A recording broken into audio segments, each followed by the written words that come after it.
Welcome. It's Domain Dave again, cheapwinefounder.com, like always. Today we got a summer sipper, a red wine. We do 3 wines a week, value price wines, and then we do the podcast along with them, so you get a little bit of reading and writing and hearing. And today this is the Federalist Lodi Cabernet Sauvignon 2022. The Federalist is a brand from Terlato. They've been around for 50 years. They're a huge wine and spirits company. You know their wines, and you might not know them, and you should know them because they are the people that brought Pinot Grigio to the United States. Before they came out with their Santa Margherita brand, the average drinking public didn't know what the heck Pinot Grigio is, and without too much time afterwards, it was everywhere. And I think it was like $18 a bottle even back then. So it was a huge success. Pinot Grigio is everywhere. Matter of fact, probably the last Pinot Grigio you had wasn't Santa Margherita. At one time, they kind of dominated the market. Now it's so popular. There's so many out there. But that's who Terlato is. And anybody who breaks a wine in the in a country makes a lot of money. Being the first one to the table is a good thing to do. And Terlato is a fine wine company. And the Federalist, at one point, there was pictures of Thomas Jefferson and Lincoln and Ben Franklin on it, and each one had a different, statesman on there. Now it's just American Eagle holding a banner. They kind of just, and they all the wines. This one's from Lodi. We'll get into Lodi in a minute, but there's like Central Coast wines and rosés and red blends and Zinfandels and Chardonnays. They do the whole thing. I'm going to take a sip. This is kind of a crowd-pleasing wine. It has a touch of nectar sweetness to it.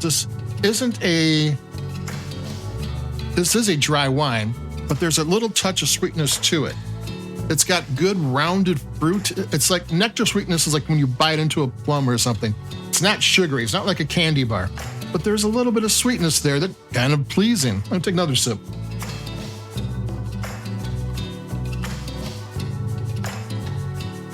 There's good blackberry. There's maybe black licorice. There is raspberry, plum, good spice, toasty vanilla. This was in oak barrels for 15 months. 35% new oak.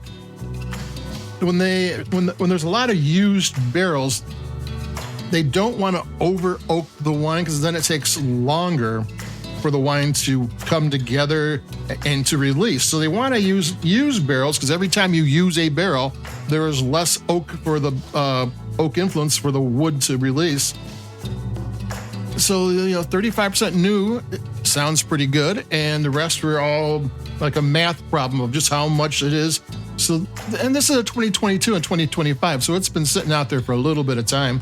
So it's got a little decent amount of age for a wine I found for $9.99. And I think a lot of it was American oak because you're getting chocolate, you're getting vanilla. And in this, I didn't get chocolate. I got more like a mocha, some coffee, that type of thing.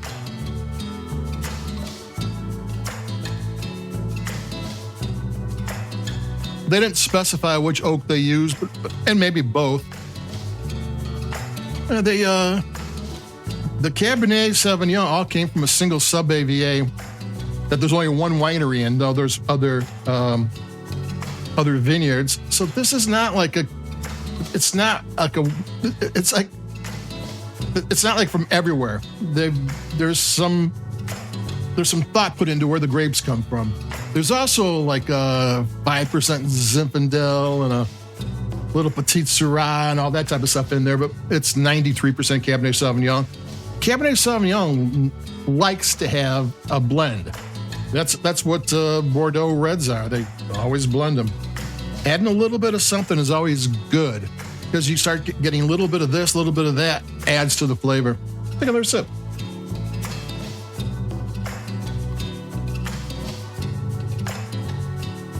It's smooth on the palate, but it's got a little bit of weight to it. It's got good acidity. It's red wines don't normally have, and it's not quite lip smacking, but there is some kind of it kind of beckons you to take that second sip. And that's what this is. This is a crowd pleasing wine. This is not a wine that you're gonna like bust out for your, when you went and splurged on some expensive steaks or whatever. This is sitting around, maybe having a burger, getting a bag of tacos, that type of thing, and this would do just well with that. So it's the Federalist Lodi Cabernet Sauvignon 2022. Lodi is a great place for value-priced wine because it's in the Central Valley. It's in the river valley from the San Pablo Bay, so you get cool breezes shooting down the river valley, and you get the fog in the morning during the day. Sometimes too much heat. It can get to be 100 degrees. But when it gets down like 50 degrees difference between night and day, the vines, which are like overly stressed during the day, just calm themselves down. And then the next day you can get a full growing season.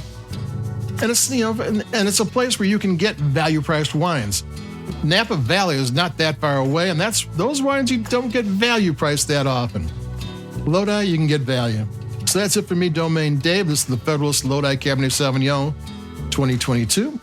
Adios, keep it cheap. I'll be talking to everybody in a couple of days. And it looks like it's going to be warm out there, so stay cool. Bye-bye.